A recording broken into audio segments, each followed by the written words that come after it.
Hi friends, welcome back. तो friends, आज का वीडियो है YouTube give me 8th rank in India, PLI scheme, G5 in India, Samsung display factory in India. तो friends, news तो सारी अच्छी हैं, तो वो देखते हैं वीडियो और पता करते हैं।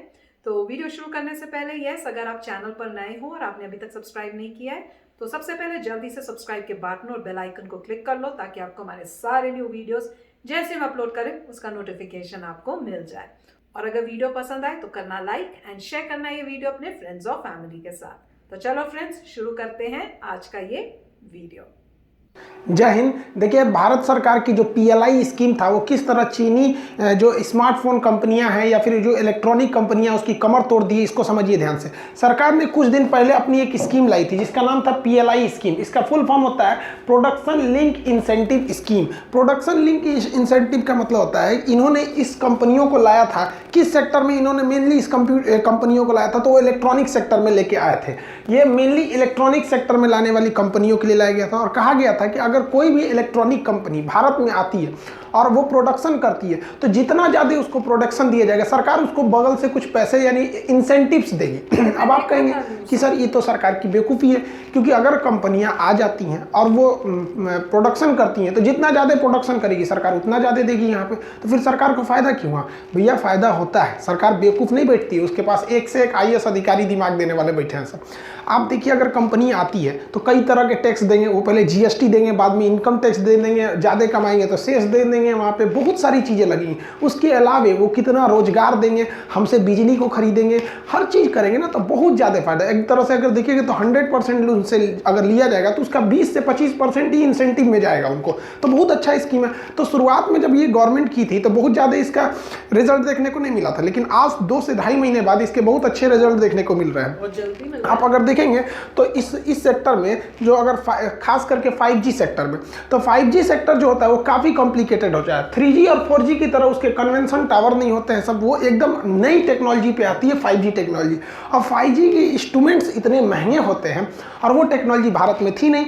याद कीजिए, हम जून के महीने में भी बताए थे कि भारत सरकार को जियो को आगे करना चाहिए। हालांकि सरकार ने कुछ 2 कदम आगे ही बढ़ के PLI स्कीम के तहत और भी कंपनियों को इसमें आगे लेके चले आए लोग। अब इससे सबसे बड़ा फायदा क्या हुआ? 5G कंपनी में जो टैकून मानी जाती थी वो हुआवे कंपनी और ZTE कंपनी। हुआवे और ZTE कंपनी से पूरी दुनिया परेशान थी और इनके प्रोडक्ट इतने सस्ते और इतने एडवांस होते थे कि लोग आराम से इन्हें ले लेते थे सब, इनके आगे कोई कंपटीशन ही नहीं था। लेकिन जब से कोरोना आउटब्रेक हुआ उसके बाद चीनियों के प्रति लोगों का एक तो जो फेथ था वो कम हो गया और हुआवी कंपनी पे अमेरिका ने तो पूरी तरह बैन लगा दिया कि ये स्पाइंग कर रहे हैं, डाटा चुरा रहे हैं। और भारत ने जिस तरह से धड़ाधड़ ऐप्स को बंद कर रहा है, चीनी कंपनियों के माथे एकदम ठनक गया वहां पर। देखिए, भारत तो चाहता था कि वो हुआवे और ZTE कंपनी को टक्कर दे, लेकिन भारत के सामने कोई ऑप्शन ही नहीं था। हाँ, नोकिया और इरेक्सन जैसी कंपनियां थी जो यूरोपीय कंपनी थी, वो लोग के भी प्रोडक्शन थे 5G के मामले में, लेकिन वो काफी कॉस्टली थे। लेकिन भारत सरकार के जो PLI स्कीम है इसने बहुत ज्यादा असर दिखाया और भारत की पहली ऐसी कंपनी नोकिया हो जाएगी। देखिए, नोकिया भारत की कंपनी नहीं है, लेकिन नोकिया ने भारत में 5G जो भी इंस्ट्रूमेंट है उसका प्रोडक्शन चालू कर दिया नोकिया की कंपनी ने, और भारत से पहली बार में इसका निर्यात भी होने लगा यहाँ पर इस कंपनी ने। तो ये बहुत बेहतरीन काम किया भारत का ये PLI स्कीम। यहाँ पर नोकिया की जो भी प्रोडक्शन लाइन है वो तेज कर दी गई है। इसके अलावा अगर आप देखेंगे तो इस PLI स्कीम का फायदा उठाने के लिए सबसे आगे अगर निकल रहे हैं तो जियो कंपनी, और इसमें कोई दो राय नहीं है कि जियो कंपनी बहुत ही तेजी से इसमें इन्वेस्ट करने जा रही है। क्योंकि कोई भी चीज में ना सबसे जरूरी क्या होता है, पैसा कितना आप इन्वेस्ट करते हैं। जियो के पास, रिलायंस के पास पैसे की कमी नहीं है, और दुनिया में साइंटिस्ट, इंजीनियर ये लोग तो क्या है भैया, पैसे पे मिलते हैं लोग। भैया आप पैसा दीजिए कोई भी आ जाएगा यहाँ पे, तो ये चाइनीज से इंजीनियर खरीद के लेके आओ और ये ह्यूज मात्रा में इन्वेस्ट कर देंगे। क्यों? क्योंकि भैया जियो का एक सिद्धांत है, लास्ट आया लेकिन इतना फास्ट आता है जिसका कोई हद नहीं। 4G टेक्नोलॉजी में सबसे लास्ट में जियो आया था लेकिन सबसे फास्ट आया था, उसी तरह ये 5G में भी आने वाले हैं, लास्ट में आएंगे लेकिन इतना फास्ट आएगा कि धूम मचा के रख देगा। और इसकी टेक्नोलॉजी बहुत ही बेहतरीन होगी और बहुत ही सस्ती भी इसकी टेक्नोलॉजी रहेगी। जियो के अलावे टाटा भी इसमें एंट्री मारने जा रहा है, क्योंकि PLI स्कीम के तरह टाटा को इसमें कुछ खास फायदा नहीं हुआ था, और टाटा टेलीकॉम इंडस्ट्री में एक बार घुसा भी है, उसको कुछ खास उसमें फायदा नहीं हुआ। याद कीजिए, टाटा डोकोमो जो सक्सेस नहीं हुआ था, जो अपने 2G और 3G के मॉडल में सक्सेस नहीं हो पाया था, वो डोकोमो के साथ जो जॉइंट वेंचर बनाया था। तो अब टाटा इसमें पूरी तरह से कूदने जा रहा है। अब रिलायंस की जो जियो है, टाटा और ये इरिक्सन, ये 3 कंपनियां अभी और रेस में है। तो आप अगर ओवरऑल में अगर देखेंगे तो भारत में तो नोकिया ने अपना चालू चालू कर ही दिया है, तो भारत से अब 4 कंपनियां क्या करने जा रही है भैया, 5G का प्रोडक्शन करने जा रही है। तो एक स्कीम, PLI स्कीम ने चाइना के लिए होश उड़ा दिया है। एक और पूरी दुनिया जो है वो चाइनीज सामानों को इसलिए लेती है कि सस्ती है। अब भैया जियो से भी सस्ता क्या, पूरी दुनिया में सबसे सस्ता डाटा जियो ने ही दिया था। तो अब पूरी दुनिया को विश्वास है कि भाई भारत से भी सस्ता मिलेगा और भरोसेमंद भी मिलेगा। तो ये स्कीम बहुत बेहतरीन काम की और चाइना के लिए सरदर्द बन गया। देखिए इसी स्कीम का फायदा उठाते हुए कंपनियां सोच रही हैं कि स्मार्टफोन चार्जर का एक बहुत बड़ा मार्केट है जिस पे सबका ध्यान नहीं जाता है। ये $5 बिलियन का मार्केट है, $5 बिलियन, इतना बड़ा मार्केट है। और भारत थोड़ा सा अगर इसमें पुश करता है तो पूरी दुनिया का 50% मार्केट कैप्चर कर लेगा भारत, क्योंकि यहाँ पर अब स्मार्टफोन चार्जर बनने की अब एकदम होड़ लग गई है। वियतनाम भी है इसमें, ताइवान भी है, जापान, चाइना भी है, लेकिन अब भारत इसमें जा रहा है। भारत की टारगेट है कि पूरी दुनिया के जो स्मार्टफोन चार्जर का मार्केट है उसका 50% एक्वायर कर लिया जाए। और ये बहुत इजीली हो सकता है क्योंकि जब से भारत की PLI स्कीम चालू हो गई है अब कंपनियों को डबल फायदा, ज़्यादा प्रोडक्शन करो प्रॉफिट ज़्यादा होगा, तुम ज़्यादा करोगे तो गवर्नमेंट भी तुम्हें अलग से इंसेंटिव भी देगी, तो इससे रोजगार भी आएगा, GDP भी आएगा। और हमारे कंपटीटर के लिए एक तो जो चाइना को कहा जाता था इलेक्ट्रॉनिक हब है, वो धीरे धीरे उससे ये तमगा छीना जाएगा। चाइना को सबसे बड़ा झटका जो दिया वो सैमसंग कंपनी ने दिया। सैमसंग ने तो चाइना से पूरा तरह बोरिया बिस्तरी समेट के भारत में एंट्री मार दिया। और अभी हाल ही में भारत में सैमसंग ने सबसे बड़ा जो इन्वेस्टमेंट किया, लगभग 5,000 करोड़ का इन्वेस्टमेंट कर दिया, और वो स्मार्टफोन के डिस्प्ले के लिए कर दिया। लेकिन आप जान के तजुब करिएगा, ये डिस्प्ले केवल सैमसंग के लिए नहीं बनेंगे, इसी डिस्प्ले को आईफोन को भी बेचा जाएगा, इसको ही अन्य कंपनियां भी बेची जाएंगी, सब उनको भी। तो अब आप ये कह सकते हैं कि आने वाले 2 से 3 साल में जैसे ये सैमसंग का ये जो 5,000 करोड़ का डिस्प्ले मैन्युफैक्चरिंग प्लांट है ये यूपी के नोएडा में और जैसे सेटअप हो जाएगा, तो आप जितने भी स्मार्टफोन देखेंगे उसके जितने पार्ट्स होंगे और डिस्प्ले होंगे वो ज़्यादातर पार्ट्स अब कहाँ मिलने लगेंगे, अब इंडिया के ही बनेंगे। रीजन समझिए, टाटा ने अपना लिथियम आयन बैटरी का कारखाना डाल दिया। अब किसी भी मोबाइल में अगर आप कोई भी मोबाइल देखते हैं तो कोई भी अगर मोबाइल है तो इसका जो डिस्प्ले वाला एरिया है तो डिस्प्ले सैमसंग का हो जाएगा, मोबाइल वाला जो पार्ट्स वगैरह हो जाएंगे, जो उसके बैटरी वो टाटा की लिथियम आयन की बैटरी होगी, चार्जर भी इसी का होगा। यानी अब आने वाले 2 से 3 साल में आपका जो स्मार्टफोन रहेगा वो 60 से 70% मेड इन इंडिया हो जाएगा। इससे फायदा क्या होगा कि अब विदेशी कंपनियां भी भारत को ऑर्डर देंगी कि भैया हमको भी क्या चाहिए, भाई इसका डिस्प्ले चाहिए, और डिस्प्ले भी भारत से ही जाएगा और रोजगार भी इससे भारत को बढ़ने वाला है। ये टेंडर जो है ये बेसिकली यूपी के नोएडा में इसको शिफ्ट किया जाएगा। यूपी गवर्नमेंट भी पूरा जोर लगाई है कि ये कैसे भी उनके हाथ से ये ना निकले, लेकिन इसको पूरी तरह सैमसंग मन बना लिया है कि वो भारत में इसको सेटअप करेगा। PLI स्कीम के तहत जो सबसे बड़ा एक ड्रॉबैक है उसको लैपटॉप को शामिल नहीं किया गया। हम तो गवर्नमेंट से कहते हैं इसमें लैपटॉप को भी शामिल कर दिए, क्योंकि पूरी दुनिया में लैपटॉप का सबसे बड़ा मार्केट अगर किसी ने कैप्चर किया हो तो चाइना ने किया है। जिस तरह से PLI स्कीम ने चाइना के मोबाइल हब को छीन लिया उससे और धीरे धीरे भारत की ओर शिफ्ट कर रहा है, लैपटॉप में भी बहुत जरूरी है करने के लिए, क्योंकि जितने भी लैपटॉप कंपनी है आप देखिए वो मेड इन चाइना ही लिख देते हैं, या PRC people Republic of China वो कर देते हैं विरोध की वजह से। तो ये भारत को इस पर करना चाहिए। हालांकि भारत इसमें बहुत धीरे से कदम बढ़ा दिया है और वो PCB के थ्रू बनाया। किसी भी इलेक्ट्रॉनिक पार्ट पुर्जा में आपको मॉडर्न फिजिक्स में भी पढ़ाएंगे, जब हम आपको पढ़ाएंगे सॉलिड स्टेट। सॉलिड स्टेट उसे कहते हैं जिसमें हम लोग किसका, सेमीकंडक्टर का यूज करते हैं। ये पिछली बार रेलवे में भी क्वेश्चन पूछा था, इनमें से कौन सा सॉलिड स्टेट नहीं है। तो दुनिया के कोई भी इंस्ट्रूमेंटल डिवाइस जिसमें हम लोग किसका प्रयोग करते हैं, सेमीकंडक्टर यानी सिलिकॉन का यूज करते हैं, उसे सॉलिड स्टेट कहते हैं। तो सिलिकॉन के यूज में आपका प्रिंटेड सर्किट बोर्ड आज हर जगह फेमस हो गया, हर चीज में ये PCB का यूज हो रहा है। ये PCB ज्यादातर ताइवान, कोरिया, जापान या चाइना में बनाए जाते थे। अब इसका बहुत बड़ा प्लांट इंडिया में लगाया जा रहा है। जब ये लग जाएगा तो हम लोग ऑटोमेटिकली क्या हो जाएगा कि भाई यहाँ जैसे PCB लगेंगे तो इलेक्ट्रॉनिक पार्ट पुर्जा यहीं बनने लगेंगे, क्योंकि यही ब्रेन बोला जाता है। किसी भी इलेक्ट्रॉनिक डिवाइस का ब्रेन कहा जाता है, दिमाग कहा जाता है इस PCB को। जब यहीं बन जाएगा तो फिर टेंशन खत्म हो जाएगा। अब अगर ये PCB मार्केट बहुत आगे चला गया तो भारत बहुत ही जल्दी जो इसके हार्ड ड्राइव हो सकते हैं, हार्ड डिस्क वाले चीजें हो सकते हैं, इसमें भारत बहुत आगे नहीं है। इसमें भी भारत धीरे धीरे आत्मनिर्भर हो जाएगा। सैटेलाइट कम्युनिकेशन या टेलीकम्युनिकेशन में जो डिश टीवी होता है तो वो तो आपको पता ही है कि टाटा ने और भारत की डिश टीवी ने कह दिया था कि भैया हम खुद से ही प्रोडक्शन करेंगे। वो हम पहले की वीडियो में बता ही दिए थे। अभी क्या है, डीलिंग कंपनी जो राउटर्स बनाती है, ये राउटर वाईफाई को चलाने के लिए जरूरी है, यहीं से वाईफाई का कनेक्शन आता है, इसी राउटर में लगाया जाता है। अब डीलिंग कंपनी भारत में शिफ्ट होने जा रही है। इससे क्या होगा, राउटर बढ़ेंगे और भारत में करोड़ों का जो राउटर्स का मार्केट है वो चाइना से आराम से छीन लिया जाएगा। अब डीलिंग कंपनी वो यूरोप में, अमेरिका में यहाँ तो ऑलरेडी शिफ्ट है, वो भारत में भी अब इसे शिफ्ट करते जाएगी। अब इस कंपनी में बहुत बड़ा फायदा होगा। तो इसमें भारत की टेलीकॉम कम्युनिकेशन और इलेक्ट्रॉनिक बहुत अच्छे से काम कर रही है। अब इसमें BSNL है। भाई साहब BSNL को हम क्या बोले यार, मतलब फर्स्ट टाइम हमको BSNL के प्रति निगेटिव वीडियो। सितंबर में हमको अपने एप्लीकेशन पे क्लास स्टार्ट करने थे, तो हमने BSNL का कनेक्शन लिया था। यार इस सब ने इतना टॉर्चर किया सब, जिसका कोई हद नहीं। 29,000 रुपया लिया सब कनेक्शन के लिए। वायर हम ही खींचे, 1 किलोमीटर लंबा वायर हमको खींच के लाना पड़ा। हम कहे चलो भैया, हमको अपने स्टूडेंट्स का क्लास लेना रहना है, एप्लीकेशन पे 5 घंटा 6 घंटा रेगुलर लाइव क्लास रहना है, विदाउट ये वाईफाई के नहीं हो सकता है। ले लिए। हर हफ्ते इनका कुछ ना कुछ बिगड़ा रहता है, हर हफ्ते।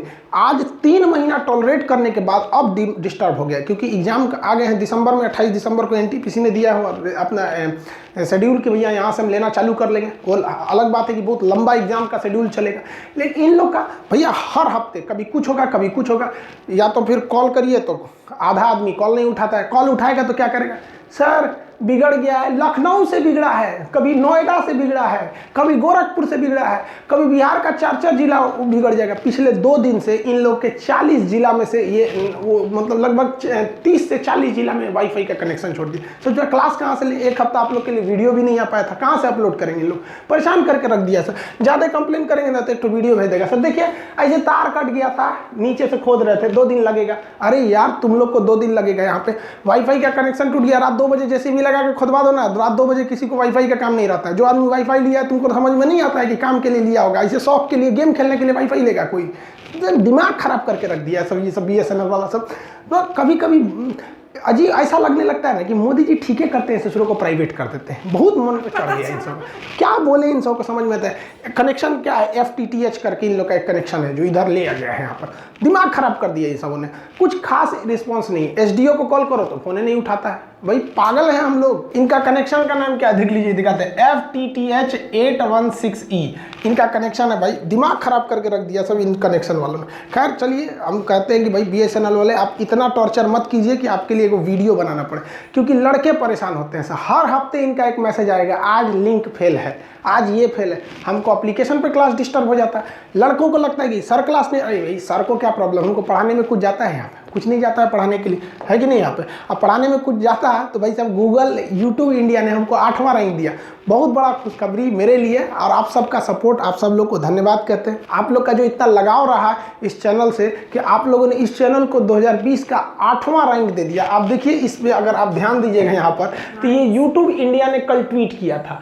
ये YouTube इंडिया का ऑफिशियल ट्विटर हैंडल है। पता करने के लिए ऑफिशियल है या नहीं, उसके बगल में देखिएगा एक टिक लगा रहता है ब्लू कलर का, आप यहाँ देख सकते हैं। इन्होंने एक ट्वीट किया, हमको लगा नॉर्मल सा ट्वीट है, हमको ये नहीं लगा यार किसी टीचर को आप टॉप 10 में ला देंगे। हमको तो कभी ये बिलीव ही नहीं हुआ था कि जल्द टीचर लोग का यूट्यूब में कोई खास रैंकिंग नहीं रहता है। सब कैरी मिनाटी हो गए, सब बड़का हो गया, सब ये सब टाइकून बैठल है, सब हटता ही नहीं है सब आगे से।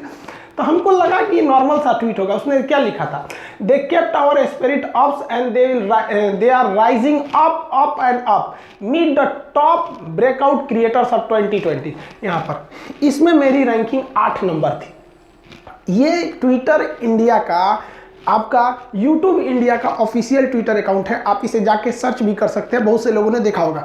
इसमें इन्होंने ट्वीट जो किया था, आप देखिए यहाँ पर ऑफिशियल ट्विटर है। यहाँ पर 1 नंबर पे इन्होंने कैरी मिनाटी को रखा था। भाई साहब उस कैरी मिनाटी इंटरटेनमेंट वाले उन सबको हम लोग टीचर के बस का है नहीं था। हमको बिलीव नहीं था यार कि हमारे जैसे टीचर को, ऐसे सादा रहने वाले लोग को ये टॉप 8वें नंबर पे लेके चलाएगा। इसमें मेरा नंबर खान सर पटना। तो बड़ा खुशी हुआ कि जब तक लॉकडाउन नहीं था या कोरोना नहीं था तो हम पटना में ही पढ़ाते थे। तो वहाँ के लड़कों को हर समस्या को आदमी सुनते रहता। वहाँ के लड़के पसंद किया करते थे, भाई सर आज बड़ा पढ़ा देते हैं। अब YouTube ने पूरे भैया 8वां नंबर दिया। हम तो इसमें YouTube को भी धन्यवाद देते हैं, लेकिन सबसे बड़ा इसके लिए आप लोग हैं, इसके बहुत आप लोग का धन्यवाद करते हैं। भाई हाथ जोड़ के आप सब लोग का धन्यवाद फिर से करते हैं कि भाई आप लोग के सपोर्ट के बिना किसी टीचर को 8वें नंबर पे लाना इम्पॉसिबल था। आज तक टीचर लोग को टॉप 10 में एंट्री जल्दी इधर एंट्री कहाँ मिल पाता है। बड़का देखते हैं, कैरी मिनाटी है एक कौन सा। खैर YouTube इंडिया ने जो 8वीं रैंकिंग दी वो अलग बात, आप लोग को इस पर धन्यवाद। तो फ्रेंड्स वीडियो काफी मजेदार था, बहुत सारी इंफॉर्मेशन दी इन्होंने, और कैसे इंडिया में जो स्कीम आई है PLI स्कीम, वो कैसे हेल्प करेगी इंडिया के डेवलपमेंट में, और जो बाहर से हैं वो आएंगी, फैक्ट्रीज वो लगेंगी, उनको इंकरेजमेंट मिलेगी। विद इन इंडिया भी हमारी जो कंपनीज हैं उनको भी बूस्ट अप किया जा रहा है। तो बहुत ही अच्छी न्यूज़ थी। और जिस तरह से इन्होंने बताया कि इनका 8th रैंक आया है, बहुत ही अच्छी बात है, क्योंकि पढ़ाई लिखाई से रिलेटेड हमें तो लगता नहीं कि लोग देखते होंगे, क्योंकि वो ही सबसे ज़्यादा जो है सफ़र करता है। लोगों को मज़ेदार, हंसी मजाक, एंटरटेनमेंट जैसे वो कह रहे हैं ना, उसी टाइप की वीडियोस पसंद आती हैं। तो इससे पता चलता है कि अब जो लोगों की सोच है थोड़ी डिफरेंट हो रही है। उनको रियलाइज़ हो रहा है कि इस टाइप की जो इन वीडियोज़ हैं इंफॉर्मेटिव, वो देखनी चाहिए। तो वो देख के बहुत ही अच्छा लगा कि एक टीचिंग लाइन में भी जो है वो यूट्यूब में आप सफल हो सकते हैं। तो काफ़ी अच्छी बात है ये तो। और वीडियो बहुत ही अच्छा था। इंडिया की डेवलपमेंट देख के बहुत खुशी होती है हमें यहाँ बैठे हुए। और जैसे ये कह रहे थे ना कि इंडिया को ये भी कर देना चाहिए, वो मैंने कहा भैया धीरे धीरे होएगा, सब शुरुआत हो रही है।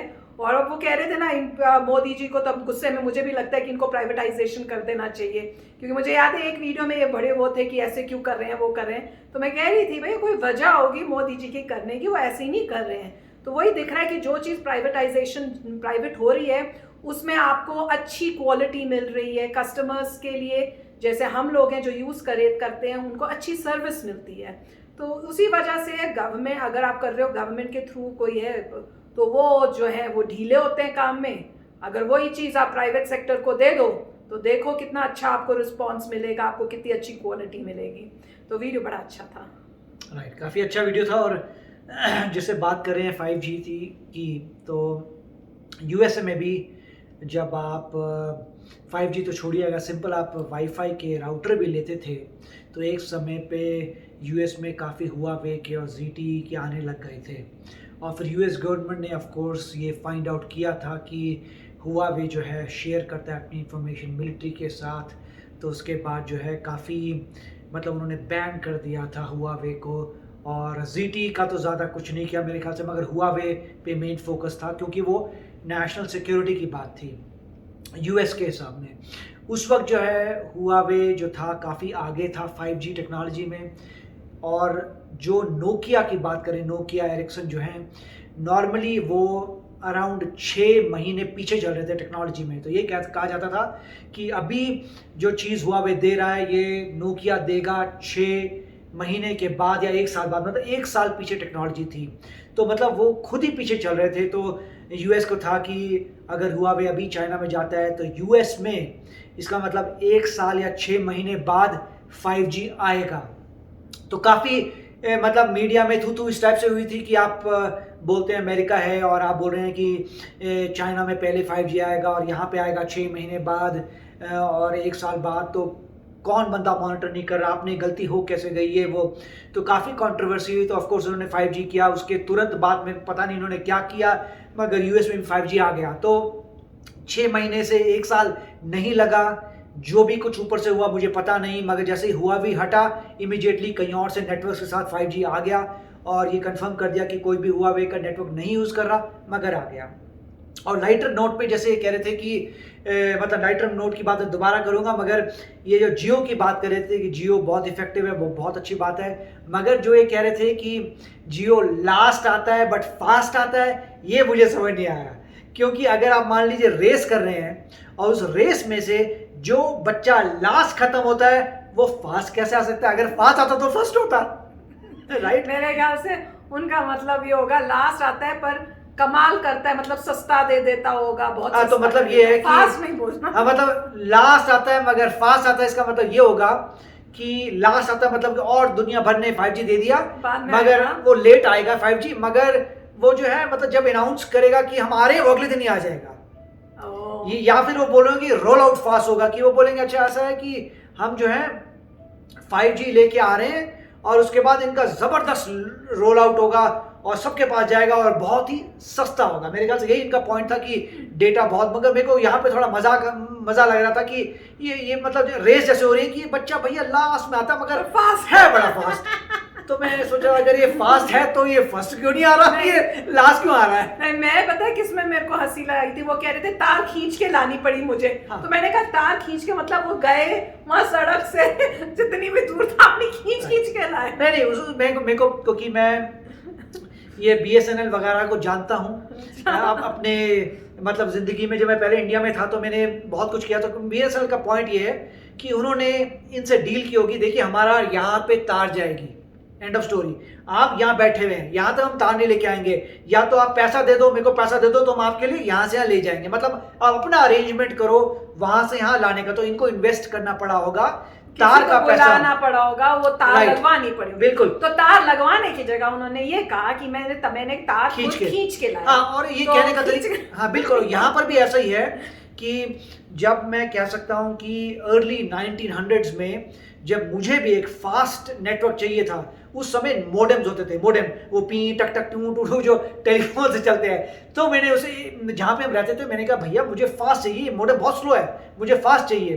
तो उन्होंने कहा था देखिए अगर आपको फास्ट चाहिए तो आपको तार खींच के लानी, हाँ तार खींच के लानी पड़ेगी। हाँ, उन्होंने बोला था कि आपको पैसा देना पड़ेगा इतने $, और हम आपके लिए स्पेशली जो है वो तार खींच के लाएंगे। तो मैंने कहा तार खींचने का चक्कर क्या है? कहते देखिए आप $, कहाँ से हो गए फिर? मतलब हाँ, यूएस में मैं बोल रहा हूँ, यूएस वो में तार कैसे खींच बोल सकते हैं? इंडिया में होता है तार खींचना। मतलब उन्होंने यही कहा था कि आपके लिए डेडिकेटेड हम तार लेके आएंगे। बोल रहे थे हमारे पास बड़ी बड़ी पाइपें हैं अंदर, मगर उन पाइपों में आपके यहाँ पे तार नहीं आती है। तो और अभी आ भी नहीं, हमारी मेन तारें वहां जा रही हैं। अगर आपको चाहिए तो आपके लिए स्पेशली हम ले डाउन करेंगे वायर, उसका इतना खर्चा है। हाँ, तो मेरा मतलब तो है, वो वर्ड तार खींचने का मतलब होता है आप तार को पुल करके ला रहे हो। हाँ, तो मतलब ये आपने पैसा दिया और वो तार को पुल करके वो एक्चुअल मतलब हुआ। मैं कह रही हूँ अगर आप उसका वर्ड्स का लिटरल मीनिंग लगाओ तो खींचने का मतलब होता है ऐसे खींच के ला रहे हैं, वो खुद फिजिकली ला रहे हैं तार को, खींच के। ये नहीं कि किसी इलेक्ट्रिशियन या किसी टेक्नीशियन से लगवाया है। हाँ, तो मतलब, ये मैं बोल रही थी, इसलिए मुझे वो फनी लगा था। बिल्कुल। तो 1900s में यहाँ पर भी ऐसा होता था कि तार आपको खींची जाती थी, समझ गया जहाँ पर नहीं आती। तो मगर काफ़ी अच्छा वीडियो था और काफ़ी अच्छा लगा ये देखकर कि इंडिया में बहुत तेज़ी से इकोसिस्टम आ रहा है। जैसे सॉलिड स्टेट ड्राइव्स की बात कर रहे थे, इकोसिस्टम थी। अब यही पॉइंट करें कि झटके से तो फोन बन नहीं सकता, पहले इकोसिस्टम आएगा।